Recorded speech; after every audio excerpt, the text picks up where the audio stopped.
हमारे जैसे आपके जैसे कई स्टूडेंट प्राइवेट इंजीनियरिंग कॉलेज या फिर state government engineering college tier 1 tier 2 engineering college से बीटेक करने के बाद हमारे पास सबसे बड़ा प्रॉब्लम यही होता है कि हम आगे क्या करें, what next.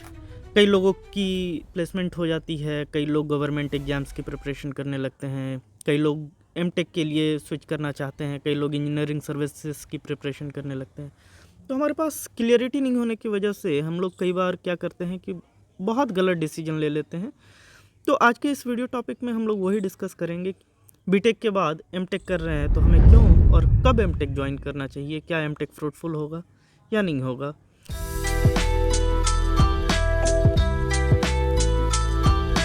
So you are watching the MTech guidance series, जिसमें मैं पहला टॉपिक डिस्कस कर रहा हूँ कि आपको कब और क्यों एमटेक करना चाहिए। आई थिंक ये वीडियो आपको बहुत क्लियरिटी देगा, आपके डिसीजन मेकिंग में बहुत हेल्प करेगा। ये आपको इंश्योर करेगा कि आप अपने फ्यूचर के लिए एक अच्छा डिसीजन ले पाएँ।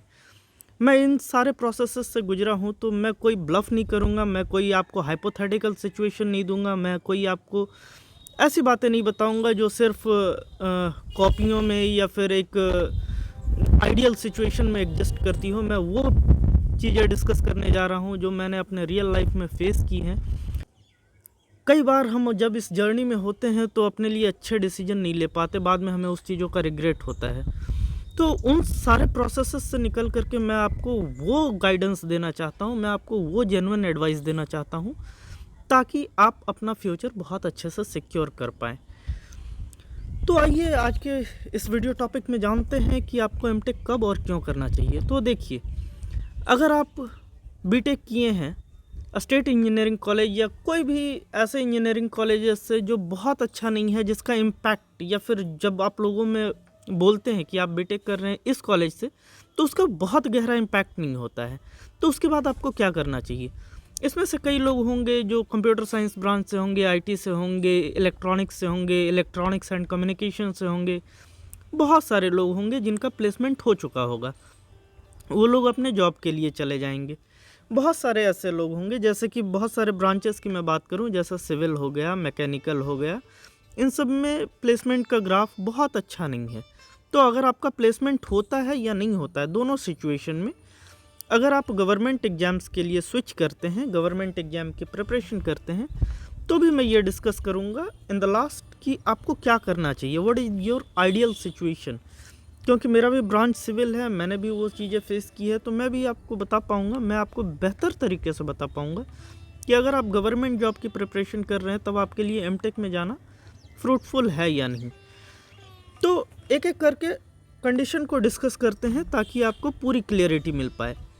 अगर अभी तक आप लोगों ने एनआईटी बाबा को सब्सक्राइब नहीं किया है तो एनआईटी बाबा को सब्सक्राइब कीजिए। This channel will help you a lot in your future decisions.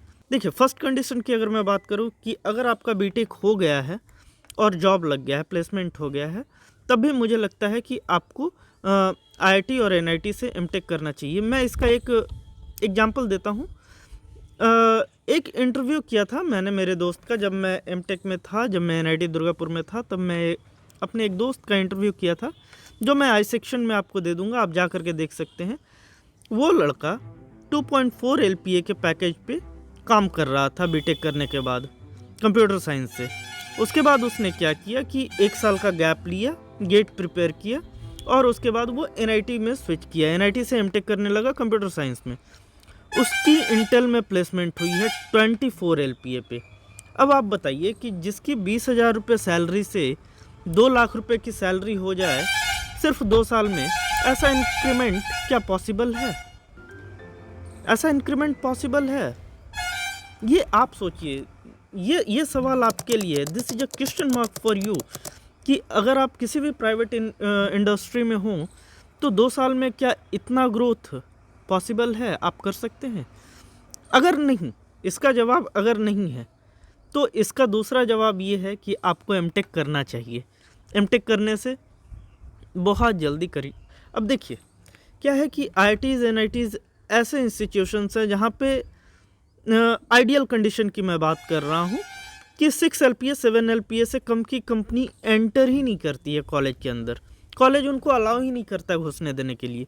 तो अगर आप किसी भी प्राइवेट कॉलेज या स्टेट गवर्नमेंट इंजीनियरिंग कॉलेज से बीटेक किए हैं, 2.4, 3.6, 4.2, 5 एलपीए पे अगर आप जॉब कर रहे हैं तो आपको एक चांस लेना चाहिए, आपको एमटेक करना चाहिए। एमटेक कर करके आप अपना पैकेज बढ़ा सकते हैं, इंक्रीमेंट ला सकते हैं। ये एक कंडीशन हो गया कि आपको एमटेक क्यों करना चाहिए।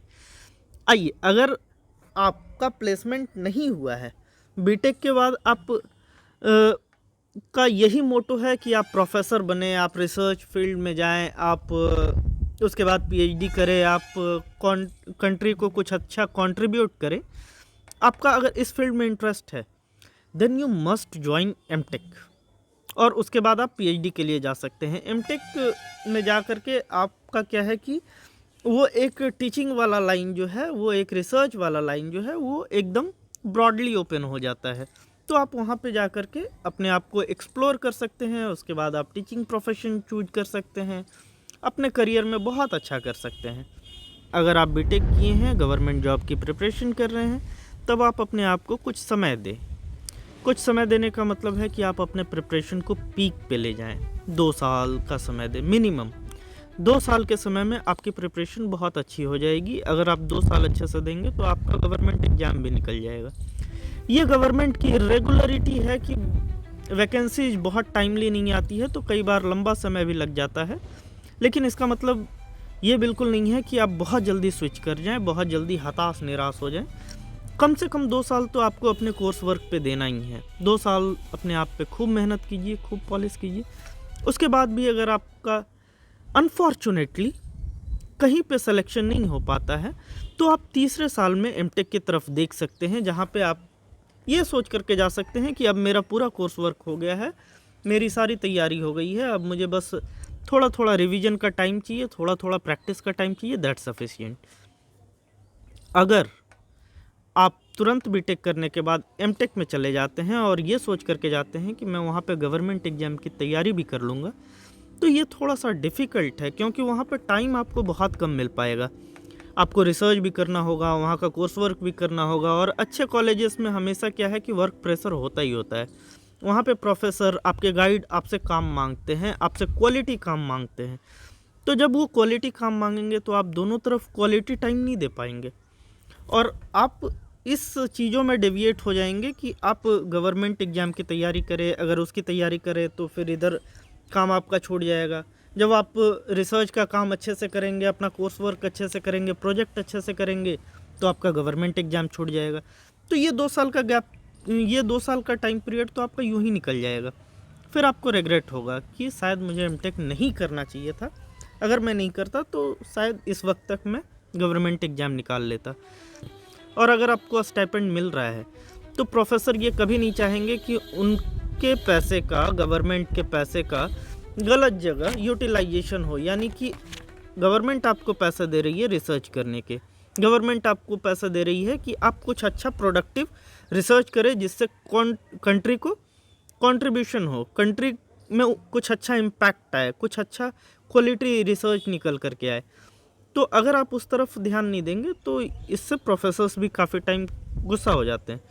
तो आपके मन में ये क्लियरिटी तो होना चाहिए कि आपको कब एमटेक करना चाहिए। This video is all about that. मुझे लगता है कि मैं आपके इस वाले पॉइंट को क्लियर कर पाया हूँगा कि आपको कब एमटेक करना चाहिए, कब एमटेक नहीं करना चाहिए। और ये इस टॉपिक का पहला वीडियो है एमटेक गाइडेंस सीरीज का। This is the first video जहाँ पे मैं ये स्टार्ट किया था कि आपको एक पूरी क्लियरिटी होनी चाहिए कि एमटेक के दौरान क्या क्या फेस करना पड़ता है, क्या क्या नहीं फेस करना पड़ता है। तो उस सीरीज में ये पहला वीडियो है जहाँ से मैं स्टार्ट कर रहा था कि आपको कब एमटेक करना चाहिए और क्यों एमटेक करना चाहिए। इसके बाद मैं 1 बाय 1 डिस्कस करूँगा कि मिनिमम लो गेट स्कोर क्या हो सकता है जिसमें आपको एमटेक में एडमिशन मिल सकता है। उसके बाद स्टाइपेंड क्या हो सकता है, वर्क प्रेशर क्या होता है, रिसर्च कैसे किया जाता है। This series is all about that. तो अगर अभी तक आप लोगों ने NIT बाबा को सब्सक्राइब नहीं किया है then do subscribe to NIT Baba.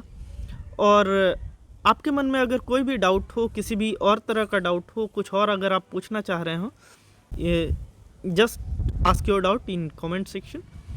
I will surely reply to your problem. Thank you all. Jai Hind. NID Baba signing of.